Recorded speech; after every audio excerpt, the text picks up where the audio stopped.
Hey, hello everyone. Thank you for attending today. This webinar, which essentially is going to be a rundown on what it will look like to study English literature here at St Mary's University. I'm Dr. Sarah Burdett and I'm Programme Lead in English. And I'm really excited actually to talk to you about what your degree will look like if you come to study with us here at St Mary's. So a quick overview of what today's talk is going to look like. We're going to begin actually by talking about what your English degree will look like. So we're going to have a quick rundown of the way that our teaching is set up, the types of modules that you'll be studying, and also our teaching style. We're then going to talk a little bit about St Mary's literary heritage. So why is our location such an enviable place to come and study English literature? We'll then turn and think about St Mary's academic community, the type of student life and the type of stimulating academic environment into which you will be welcomed as a student here. And altogether, I hope that covering these topics will help pinpoint precisely why you should come and study English with us here at St Mary's and what is so unique about our course. We'll then conclude by looking at entry requirements, so the grades that you need to achieve in order to be able to apply and be accepted onto the course. And finally, we'll talk a little bit about next steps, who to contact if you want more information, how to keep updated with what's going on in our English department, and also how to apply. So first of all then, something that is quite unique and really quite idiosyncratic about our English programme is that we are part of a broader institute. So we're part of what we call IOTLA, an acronym standing for Institute of Theology and Liberal Arts. The Institute comprises a number of humanities disciplines. So alongside English, we've also got creative and professional writing, history, and the liberal arts. We've also got theology in there, of course, as well. Now, the way that we teach English here at St Mary's, or the way that English will be taught when you arrive here in 2022, is that our English degree is taught in line with some of the modules that are also being taught across the whole of IOTLA. What this means is that you essentially get offered an interdisciplinary learning experience, offering you the chance to study your specialist English modules alongside modules that incorporate other humanities disciplines, such as history, liberal arts. So you'll have that opportunity actually to pursue more than one pathway, if you like. And this is really great if, like myself as an A-level student, you are slightly indecisive about what it is that you want to study at university. So I remember when I was applying for courses, I couldn't quite decide whether I wanted to study English literature or whether I wanted to study history, because actually I had these two competing passions.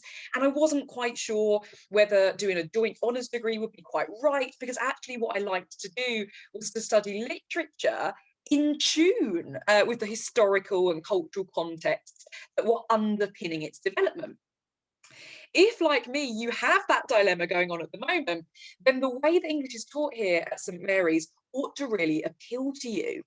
It means that you will have the opportunity to mix in your seminars and in your classes, not only with fellow English students, but also with fellow students who are specialising in areas such as history, political culture, liberal arts, which of course encompasses a world of creative discipline, artistic representation, musical representation, representations of film.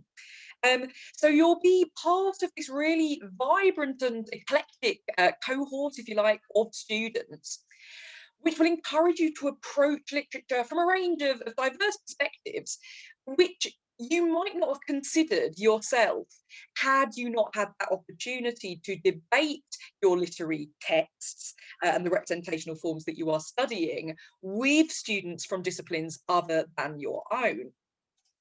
Again, thinking back to my own undergraduate years, I studied single-ons English literature elsewhere, and actually my best friend was a student in history, and I almost felt that I had this secret weapon, because after my English seminars I could go and discuss what I had learned with my best friend from history, and she would offer me a whole range of reinterpreting drama, poetry, novels through a lens that I hadn't originally considered myself.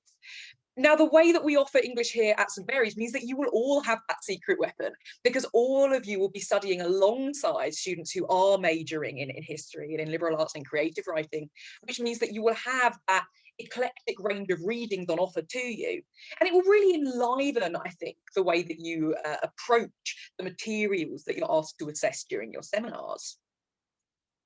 The other thing, of course, that is really a great enhancement to your learning about studying within the cohort of IOTLA is that it increases your potential to make really lasting friendships.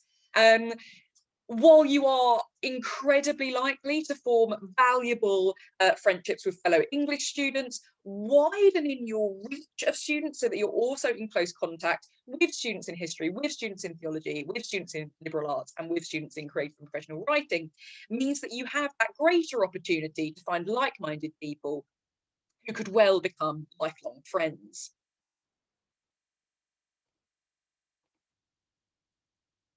So these are some of the indicative modules that we offer through IOTLA, which are available to students in English, history, liberal arts, and creative and professional writing. So this is just a sort of example of the types of modules outside of the English specialist modules that you will have the opportunity to study if you so wish. So the first of these, Rethinking Modernity. As an English literature student, you will have the opportunity to study modernism, as a literary movement. But the difference between the type of module that you will study, the way that you will study this module here, Rethinking Modernity, which is a liberal arts module, means that you won't only be thinking about modernism in relation to written text, but you'll also be thinking about modernism in relation to art forms, in relation to architecture, and even in relation to things like political theory. Another indicative module, this second one listed here, the public role of the arts and humanities. This is a heavily vocational module, which actually looks to give you opportunities to gain insight into fields that you might want to pursue post-degree. So including things like publishing, editing, journalism, which are quite English specific, but also things which again are more broadly shared among students studying English history and liberal arts. So things like the cultural heritage sector, going into work in museums or art galleries, curating exhibitions, those types of creative roles that you may well want to pursue following your studies. The final indicative module that I flagged up here is representations and contexts. So this is a module that encourages you to think about the marriage between the artistic form that you are being presented with and the political, historical and cultural context out of which that form has arisen. So again, as a literature student, this is something that you are going to be encouraged to do in relation to texts, but on a module of this type, which again, like I say, is taught to not only students in literature, but also students across IOTLA, means that you will actually get the opportunity not only to think about that marriage between text and context, but actually the marriage between context and art forms, including music, film, theatre. So if you are a student who is currently studying A-levels alongside English literature, including history, politics, philosophy, sociology, media or drama studies, then the modules that are on offer to you via the IOTLA cohort I think are modules that really speak to the specialisms and the expertise that you will have developed by the time that you begin your degree. So those are our kind of more broad modules that, like I say, we offer right across the Institute of Theology and Liberal Arts. There are, of course, a plethora of English-specific modules that will be on offer to you as English literature students. So I've listed just sort of a couple of them here, and you can see that I've headed them under whereabouts in your degree you'll have the opportunity to study them. So we've got year 1 here on the left, right through to year 3.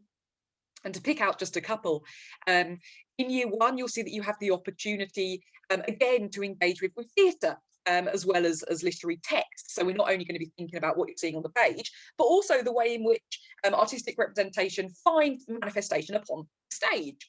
So you have the opportunity to engage with these types of ideas on the module in tragedy, which you can see is the first one listed there under year 1, and also the London Theatre module, which is also running as a first year option. Then in year 2, you get to engage with things like the Gothic, and this is a topic to which we'll return a little bit later. Gothic is something that we have great specialism in here at St Mary's, and it's a real area of expertise among our lecturers. You'll also get to look at 18th century London, which again is a module to which we return later when we come to talk about the literary heritage actually that we boast here at St Mary's. You will see that not only our campus but our surrounding areas are really steeped in 18th century history. And then turning to year 3, you'll see that again we've got a real sort of range of modules and disciplines that you can engage with at this point. Literature and the unconscious is a very popular module. This allows you to engage with psychoanalytical theory, so theorists such as Freud and Lacan. We've also got, of course, a special study module, which you can see here listed as the penultimate option. This is a module which allows you to pick an area of inquiry that perhaps has appealed to you greatly across year 1 or year 2, and to really hone in on that topic and almost develop a sort of level of independent expertise within that field. And the special study therefore lends itself quite nicely to the dissertation, which you will write in your 3rd year across both semesters 1 and 2. The dissertation is, of course, a large piece of writing. It's around 10,000 words. Students can feel daunted by that. But actually, in my experience, I have found that English literature students tend to say that the dissertation is the most rewarding module that they complete across the course of their studies.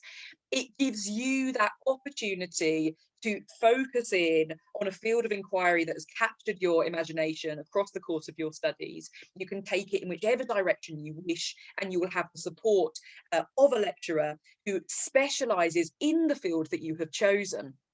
And that dialogue that you will get going between student and supervisor during the dissertation process is something that I know that students find really enriching, but also as a lecturer, it's hugely rewarding for us to see your own knowledge develop in ways that we may have not expected.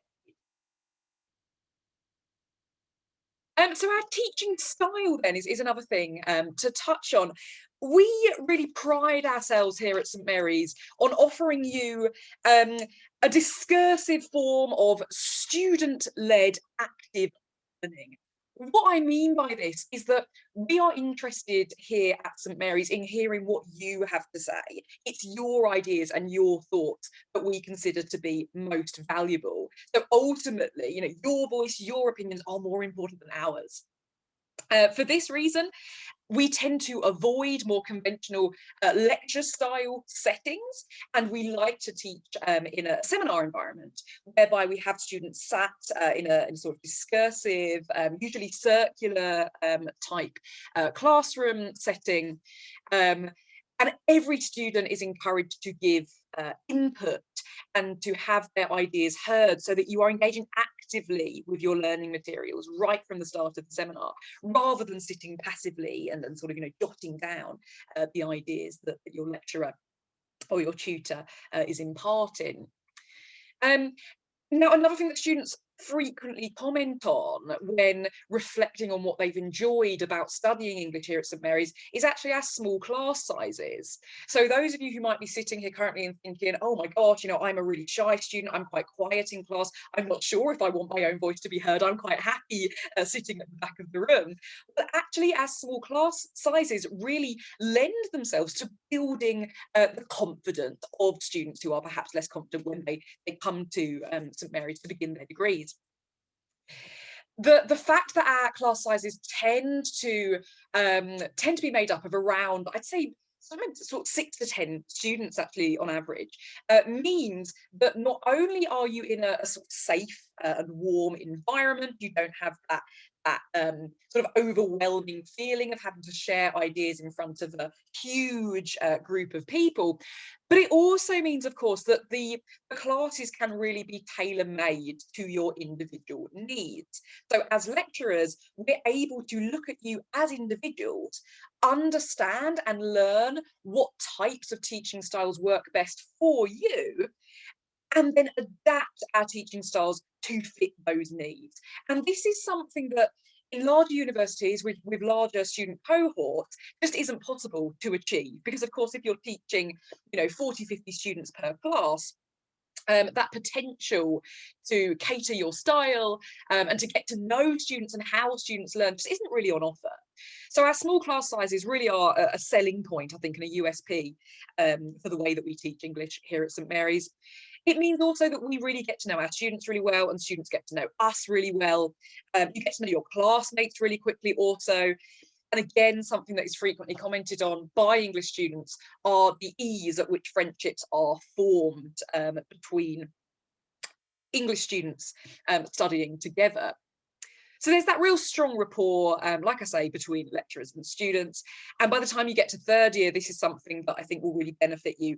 Like I say, when you come to choose a dissertation supervisor, if you've already got that good working relationship with a member of the English team, then that dissertation writing process feels really seamless and really energizing, rather than being this kind of formal almost a sort of, I suppose, formal very boundaried discussion between student and lecturer. It actually feels more like a friendly conversation between two equals, and that's how we view you here at St Mary's. You are academics in your own right, you are scholars within your own right. We are here to nurture and to help build your literary interests, but ultimately you are your own academic. And we just want to encourage and to hone your potential to excel and to carry your own original and unique ideas further. We offer exceptional academic support services here at St Mary's, particularly in relation to English literature. So students benefit from our academic writing team, who can help you with things like how to express your ideas within an academic essay. We also have our library team, who can help you use our academic resources. So things like databases, things like e-resources, which actually, when you come to university, can be a bit overwhelming at first if you're not used to having used these types of resources prior. We've also got a literary fellow who you can go and see again about your writing style. And this isn't only if you feel that you need to improve your written expression.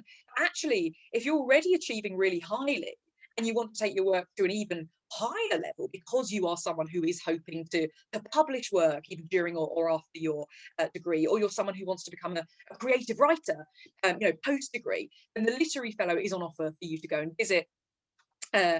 And the literary fellow is a real expert, like I say, in written expression, who can really help you take your writing style to the next level. Our pastoral care is also second to none here at St Mary's, and students often comment on how supported they have felt emotionally throughout the course of their degree. This year in particular, during the difficulties posed by COVID, students have commented frequently on the extent to which potential isolation has been avoided because our pastoral care is so high, and so much of what we prioritise here at St Mary's is around emotional well-being.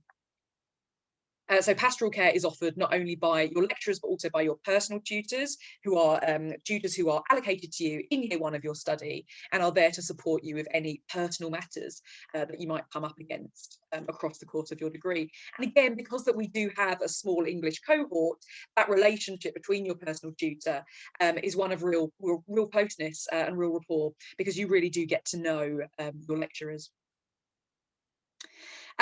So our lecturers, as well as being, like I say, emotionally supportive and really personable individuals, are also, of course, exceptionally skilled academics within their own chosen fields. So we have lecturers with internationally renowned expertise in fields including modernism, We actually have the Joseph Conrad Centre here at St Mary's, which is a testament, I think, to the expertise that we boast here in the field of modernism. We also have specialists in Romanticism, theatre history, Irish literature, the Gothic, as I mentioned previously, and also gender studies. So a real range of disciplines in which we have expertise.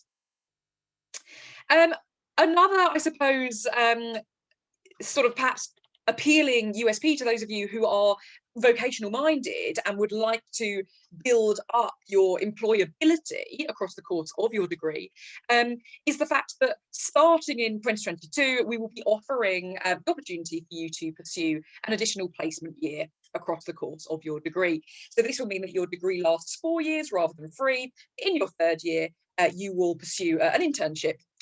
This might be, again, in something like publishing. It could be in something like, the cultural heritage sector. It could be in, working for a journal, an academic journal, or even something like a cultural zine. So you have that on offer to you as well, which of course means that by the time that you leave university at the end of your degree, you'll not only be incredibly well read, but you'll also be incredibly employable. And I think that within the current climate that we live, this of course is something that students do tend to really prize. And all of these factors, I think, contribute to why it is that we have received consistently high levels of student satisfaction. Last year, so 2020, we were ranked 3rd in London for overall student satisfaction with teaching.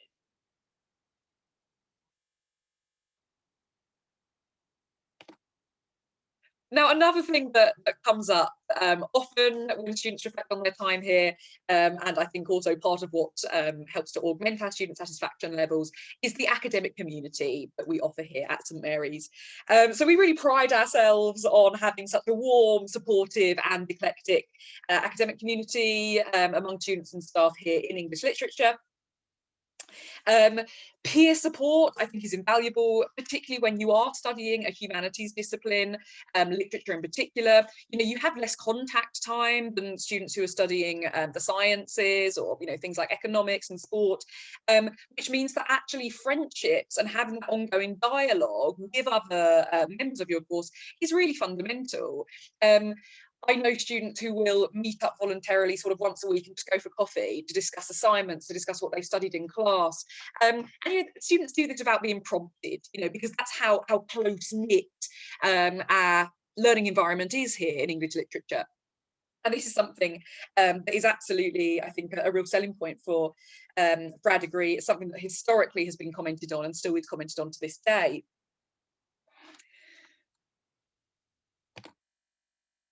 The academic community, and I think that the real strengths that lie within our academic community is something that we actively facilitate here in English literature by hosting literary events throughout the academic year for our students to attend. These pictures here actually are taken from an event that we hosted in May, May just gone, and this was a poetry reading in the woods. So we actually gathered students from English literature and creative and professional writing to share poetry that they had written or poetry that they particularly enjoyed reading across the course of the term for a small event that we hosted to mark the end of the academic year. This was in the grounds of our campus, and I'll come on to our campus grounds actually in just a moment.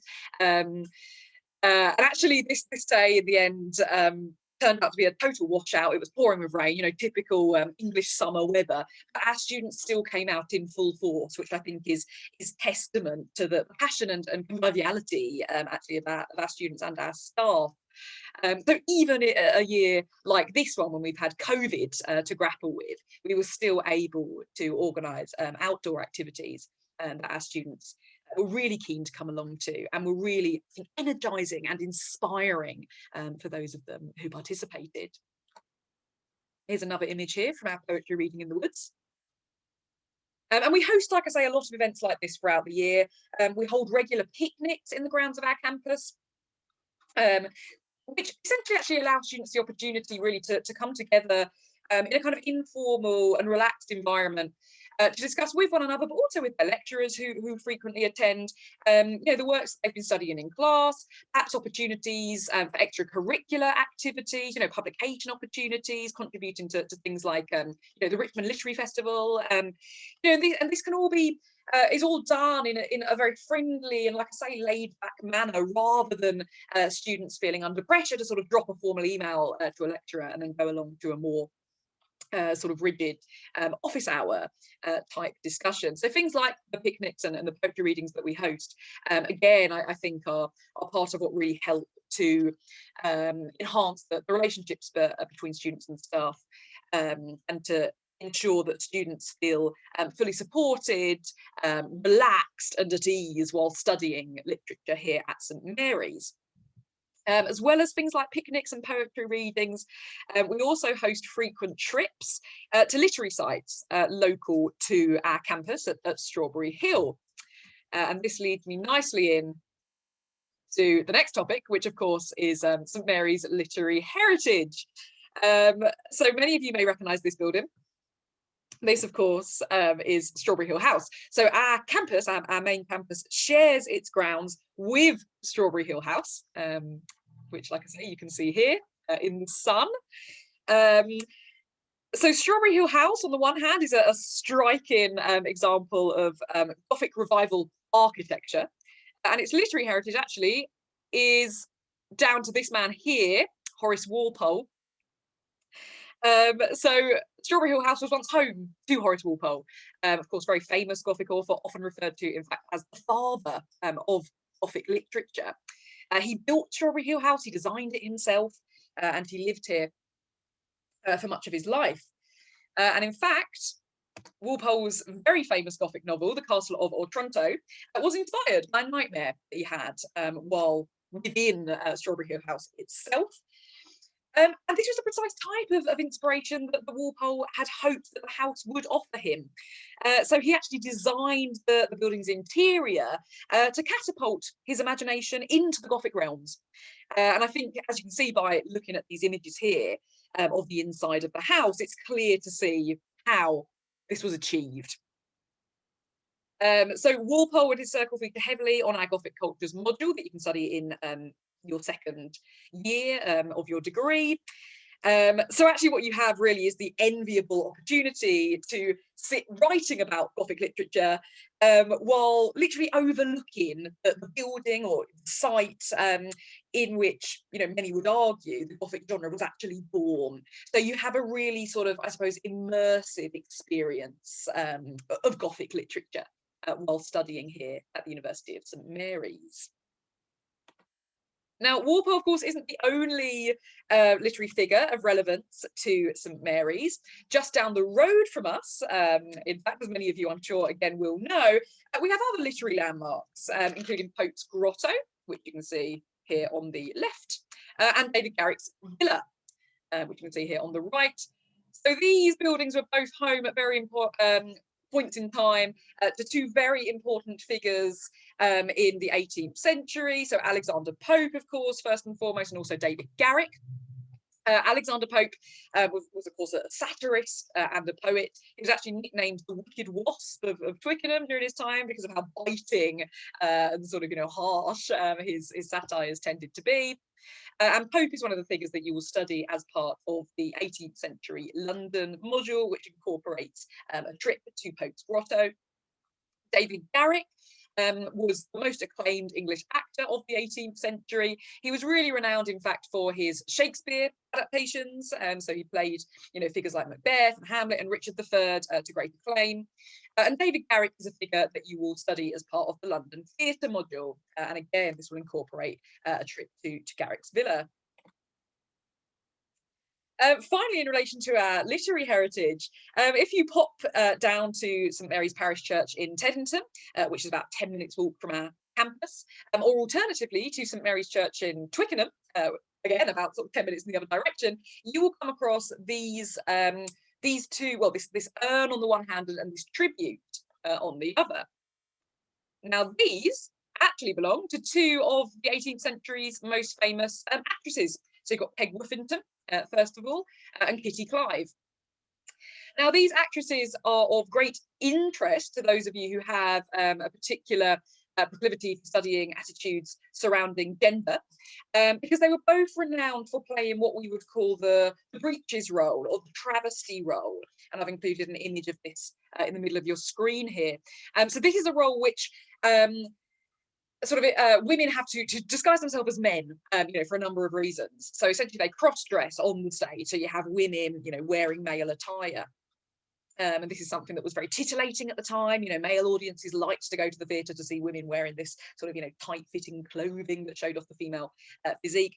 But it's, of course, also, it's not just a sort of trivial and eroticized role, but also, of course, that the cross-dressed figure is a theatrical trope that is ideologically and politically really quite loaded. And again, this is something that you'll study both as part of the 18th century London module and also as part of the London theatre module. Now, I could go on all day talking about people like Peg Whiffington and Kitty Clive and David Garrick also.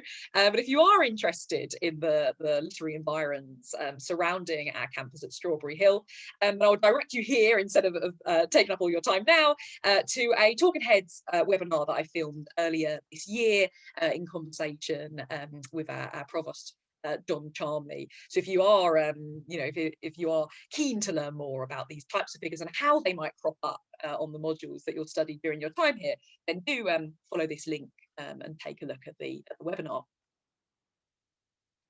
Okay, so on to entry requirements then. So really straightforward. I've listed these here and you can find all of this on our website.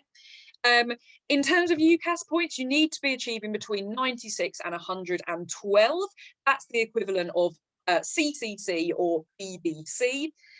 You can also earn entry requirements through completing BTEC Extended Diploma. And again, as you can see here, that's MMM or DMM. So there are, alternative routes for those of you who aren't currently pursuing, straightforward A-levels.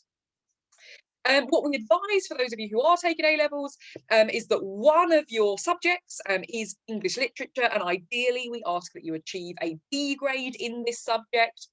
There is a certain degree of flexibility, however, so if you are studying a related essay-based subject, such as, say, drama, history, English language, perhaps, instead of English literature, and this is still something that we would consider if you applied to come and study with us here at St Mary's. So next steps then, where do you go from here?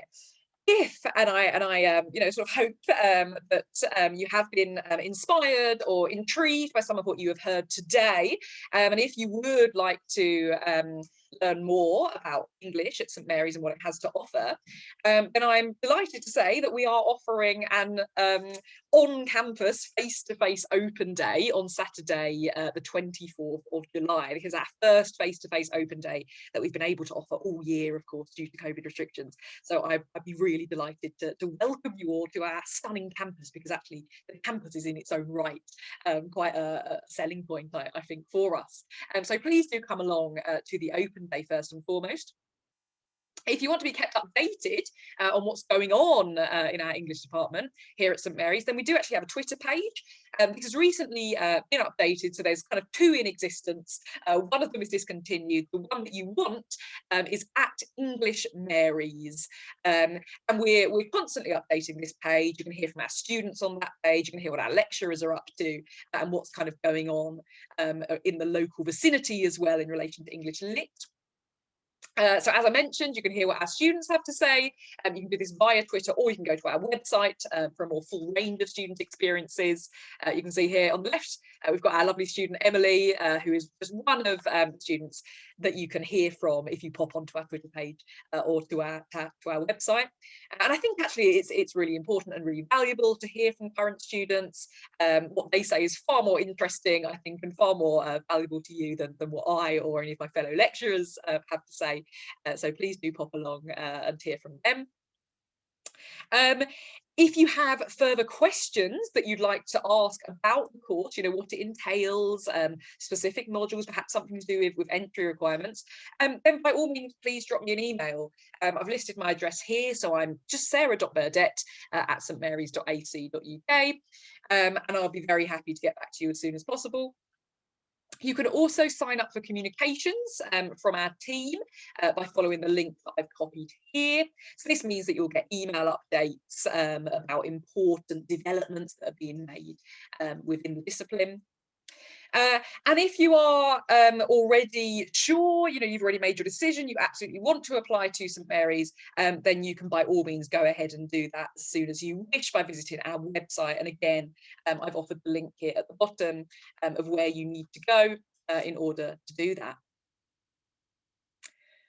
So I'm going to leave that there for today. I hope this has been helpful for you, and I really hope that because given you a sense of what studying English at St Mary's will look like.